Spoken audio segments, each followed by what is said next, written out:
Nature is not a place to visit, it's our home. Nature is all that we see. Animals, insects, disappearing into their surroundings, using deceptions, disguises, lures. Nature is all that we hear. The call of an eagle, the hiss of ocean spray, the rumble of thunder, the doings of a cricket. The wonderful beauty of nature, the crucial, fragile affinity between animal life and their environment. All of this is World of the Wild.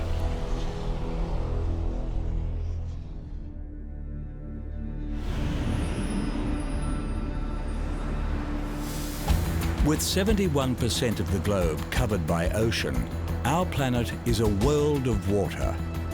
The open ocean, or pelagic zone, may appear uniform from above, but this is an environment more diverse than the terrestrial world and on a greater scale. Swept by powerful, endless currents influencing the conditions of life below and the weather systems above, the depths bring variation on a vertical scale with crushing water pressure and loss of sunlight. A staggeringly enormous and complex environment to survive in the pelagic requires adaptation seen nowhere else on Earth. And in this episode, we fly through the depths with manta rays, join humpback whales on their epic migrations, hunt the water column with barracudas, frolic with dolphins, and learn the mysteries of whale sharks.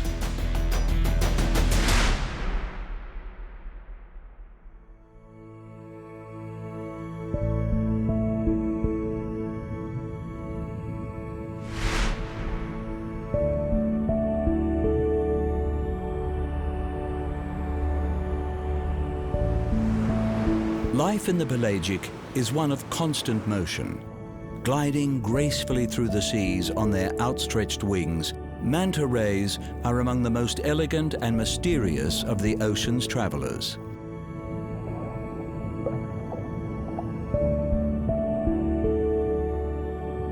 Also known as devilfish for the horn-like fins atop their heads, the name manta means blanket in Portuguese and Spanish, and is a better fit for the serene temperament of these gentle giants.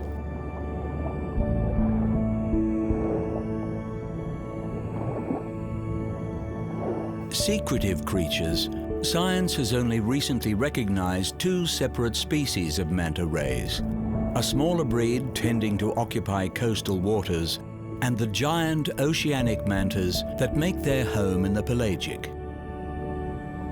Only visiting the shallows to feed and breed, oceanic mantas are built on a suitably impressive scale, with 7-meter wingspans and weights close to 2 tons.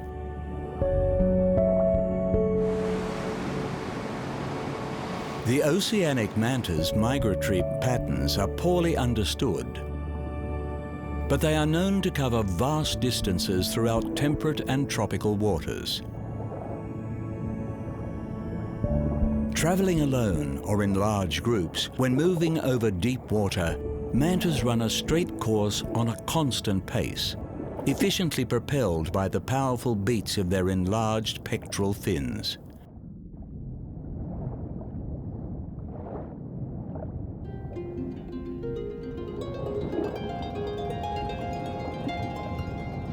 As filter feeders, mantas adopt a different style of swimming when feeding. Slowly circling groups of plankton, mantas herd the microscopic organisms into a dense ball which they then proceed to somersault through. Here their devil horns, or cephalic fins, come into play, flattening out to funnel the feed into the manta's mouth, maximizing their intake.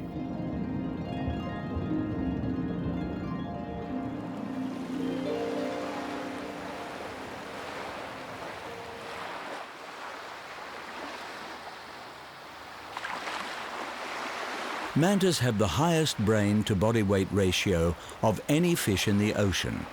Although little is known about the manta ray brain, It is surrounded by a network of blood vessels that maintain it at a constant temperature. With regularly recorded dives into the frigid ocean depths of over 400 meters, the manta is able to keep this organ warmer than its surrounding tissue, an adaptation that suggests the importance of the manta's brain for its life in the open water. Feeding exclusively on plankton, the oceanic manta has an advantage over its coast-dwelling relative. With the colder waters tending to be richer in nutrients, greater concentrations of this vital food source are found in the open ocean. Nonetheless, oceanic mantas make recurring visits to tropical coastal regions such as the Maldives.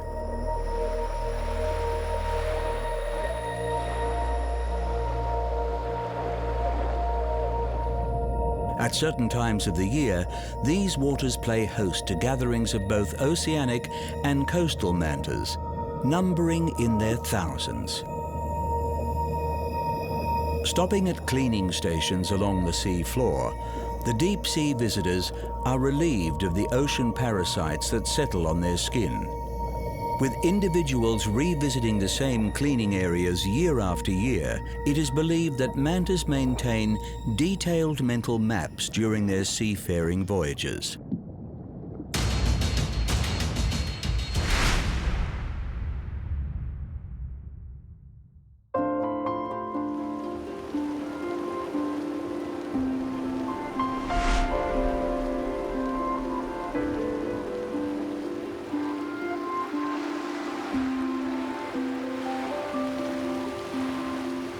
Crossing and recrossing the enormous breadth of the open ocean on its yearly migrations, the tireless humpback whale is both a mystery to science and a master of the high seas. With adults reaching lengths of over 15 meters and weights of 36 tons, the giant humpback fears few of the predators that lurk in the ocean depths.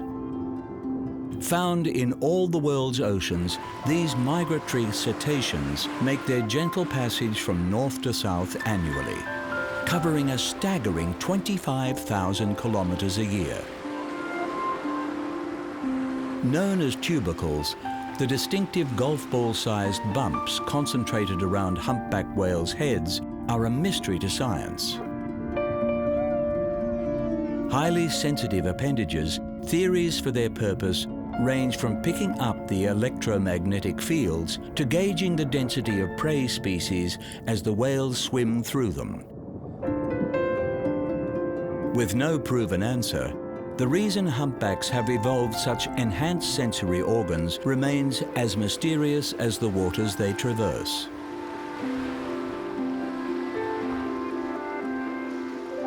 Feeding on krill and small fish in the cold polar waters during summer, humpbacks migrate annually in order to spend the winter months warmer in tropical seas, where they will breed and give birth to their young.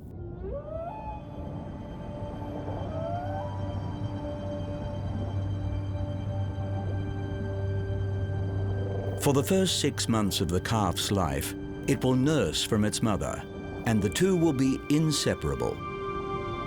Swimming side by side, the mother will protect and guide her calf as they make their way back across the high seas to the polar feeding waters, constantly reaching out to touch one another with ever elongated pectoral fins in apparent gestures of reassurance and affection. With proportionally the longest fins of any cetacean, humpbacks are granted surprising agility in herding and pursuing prey. Furthermore, these enlarged pectorals provide greater swimming efficiency for prolonged open ocean voyages. And with the whales regularly transitioning from cold to warm waters, the increased surface area of the fins is thought to facilitate temperature control, drawing excess warmth from the body to prevent overheating.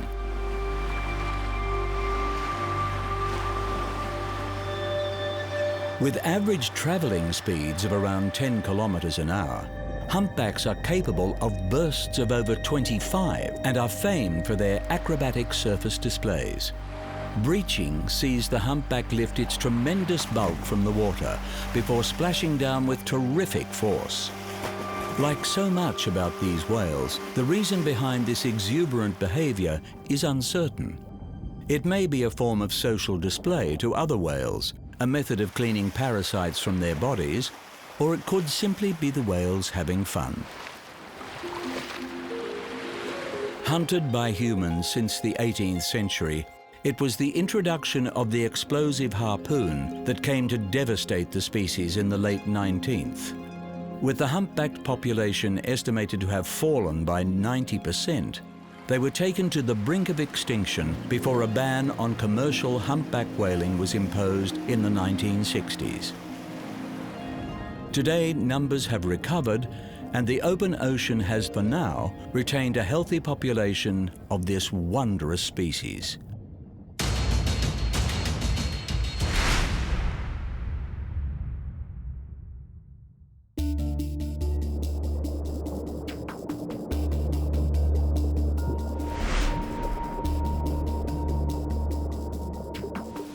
Even in the warmest waters, the open ocean can be a cold, merciless place. Stalked by equally merciless predators, one species has set itself apart to become known as the tiger of the sea, the barracuda. The sleek, snake-like barracuda is one of the pelagic's apex predators. Growing to over 2 meters in length, aside from killer whales and sharks, the only species ferocious enough to take on a barracuda is another barracuda. Evolved over 50 million years, there are 28 species of barracudas spread across the world's oceans. While they can be found just about everywhere, barracudas display a preference for tropical and subtropical seas, which provide them a greater abundance of prey. Adult barracudas are solitary predators. Ambush hunters, they employ the element of surprise to catch their prey, charging at speeds of over 40 kilometers an hour. Juveniles are easier to spot in the wild as they frequently congregate in schools. While schooling can reduce the amount of food going to each individual, this behavior affords young barracudas a greater degree of protection from predators as they grow and develop their hunting skills. Feeding primarily on other fish, barracudas rely on their acute vision to hunt the challenging pelagic waters. And thanks to their prominent fang-like teeth, prey is generally dispatched efficiently with a single bite.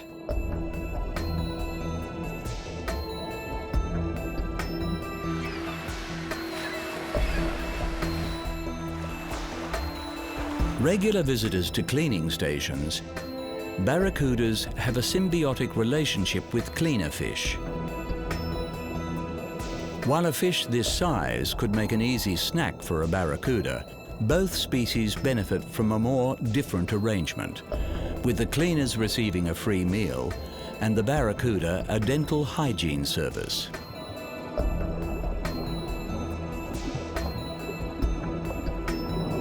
Hunting in the open ocean requires the ability to strike at a range of depths, and the barracuda utilizes an enlarged swim bladder in order to achieve this.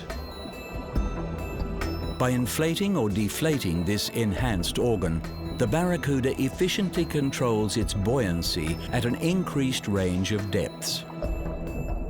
Hovering effortlessly at the optimum point in the water column, the barracuda remains constantly poised to launch its speedy attacks. Stalking the waters of the world's oceans for 50 million years, the barracuda is a master of its environment. Well dispersed, barracuda populations are considered to be in healthy numbers across their broad range, and their greatest threat is actually to the species they prey upon. The ocean is an intricate ecosystem, and an imbalance in any species has knock-on effects to others. It is the responsibility of humanity to ensure that when we take from the ocean, enough is left for it to sustain itself and the network of life it supports.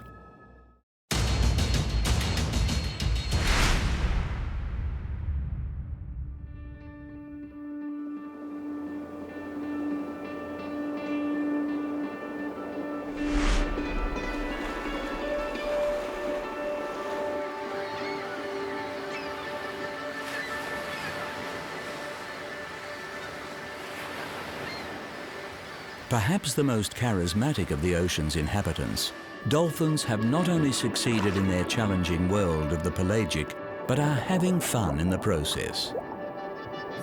Of the 42 species of dolphin, 38 are oceanic.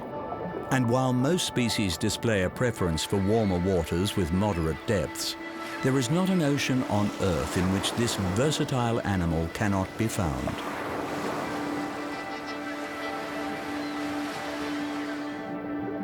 In the open ocean, survival for many species depends upon their ability to cooperate.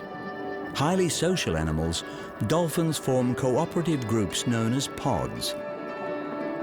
Within the pod structure, strength in numbers offers greater protection from predators, allows for the care of young to be shared, and aids in more efficient feeding.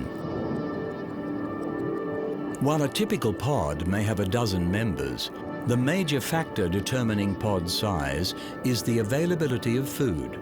In times of abundance, the open ocean allows multiple groups to temporarily merge together in order to form superpods with numbers in excess of 1,000. Because visibility in the Earth is an unreliable factor, dolphins do not prioritize their eyesight. In fact, it is not uncommon for a blind dolphin to survive within a pod. Nor is their sense of smell relied upon, with scientists believing dolphins lack olfactory senses altogether.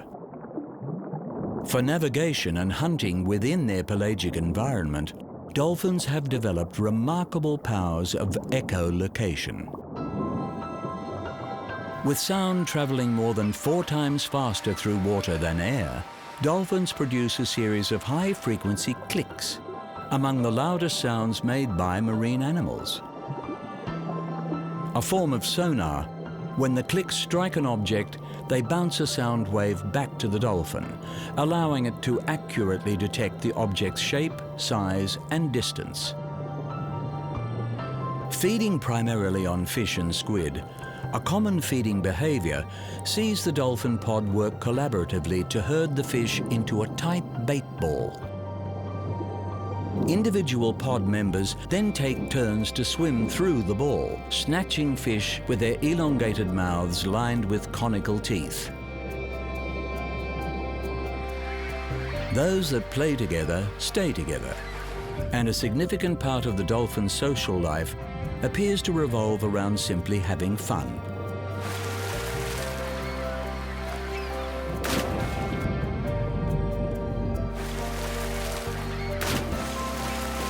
The act of playing is thought to help alleviate tensions and maintain social harmony. Communication is vital to social cohesion, and recent research on bottlenose dolphins has found that they possess signature whistles. Used to identify specific individuals within their pod, these signature calls are the equivalent of names within human society. Long admired by humanity, the dolphin's charm has led to successful campaigns to protect them from indiscriminate fishing practices in the past. Today, it is hoped that the dolphin's appeal will help inspire the protection not only of them, but of their habitat.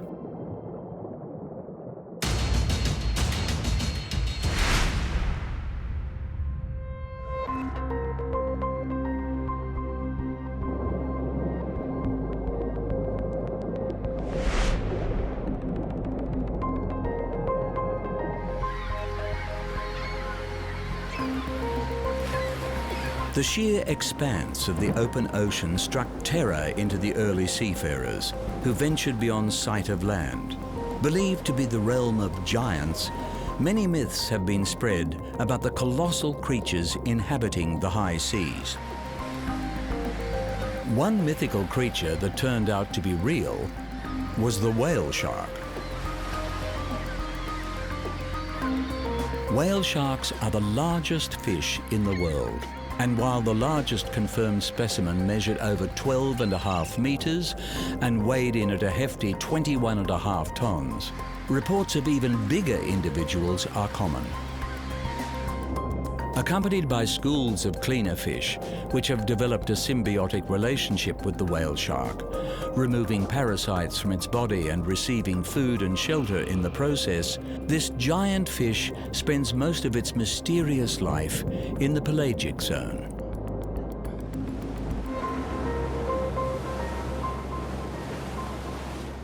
One of just 3 shark species that have evolved to filter feed, whale sharks are thought to employ an acute sense of smell to follow plankton blooms over the vast seas. Rarely encountered in waters below 22 degrees, each year whale sharks venture into the depths to congregate along certain coastal zones for a very particular reason. Needing to consume vast quantities of microscopic plankton to sustain their huge bulks, whale sharks are annually drawn to the shallows by mass spawning events. Here, the corals release egg and sperm bundles into the water for fertilization, presenting these ocean giants with an abundant feeding opportunity. Feeding throughout the vast tropical seas, whale sharks swim forward with their 1.5 meter wide mouth agape, drawing in as much plankton as possible. Another technique sees the shark gulp volumes of water which it expels through its 5 pairs of enlarged gills, processing over 6,000 liters per hour.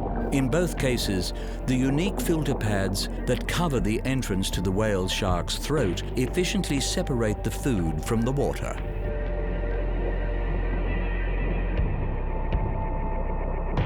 Aside from the scores of cleaner fish that follow their every move, whale sharks are solitary animals. Their regular feeding trips to shore are the only time these creatures have been observed in groups. Scientists suspect that reproduction is a likely factor in these journeys, but whale shark breeding behavior is yet to be documented. In the open ocean, whale sharks have room to grow, and size grants protection from pelagic predators. It also allows the whale shark to store more energy for long-distance travel and for periods when plankton is not abundant.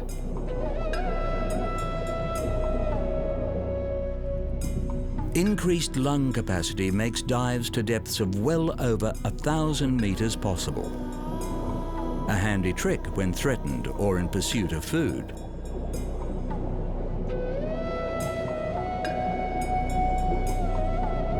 And their increased water processing ability allows them to feed with maximum efficiency.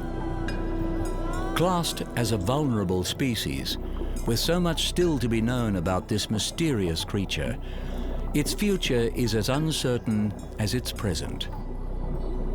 Making its way back out to disappear into the open ocean, the only sure way to protect the whale shark is to protect the seas themselves.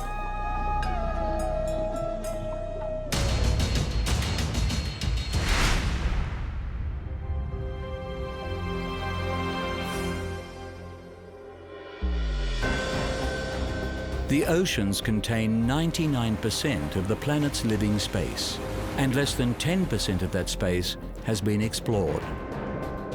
The enormity of this environment has led to its inhabitants evolving some diverse adaptations to survive within it, and in this episode, we have encountered graceful manta rays, durable humpbacked whales, toothy barracudas, playful dolphins, and awe-inspiring whale sharks.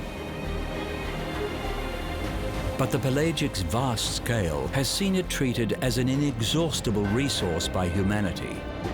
Decades of overfishing, mining, and pollution have degraded this environment and its ability to support life. With our planet dominated by oceans, there is increasing recognition that the health of the waters is vital to the health of the Earth. As protections for this precious yet precarious environment improve, the question is whether we are acting fast enough.